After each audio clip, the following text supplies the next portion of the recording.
Stay in the waters of the world, but don't let the water contaminate you.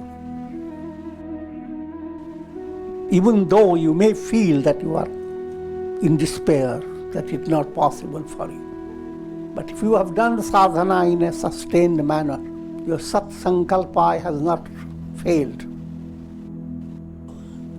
Satsanga has a profound impact. It has profound purpose. The more people come together for any good project, from a broad point of view, is satsanga. Radiation from the minds of so many come together and become a collective force that begins to help everybody.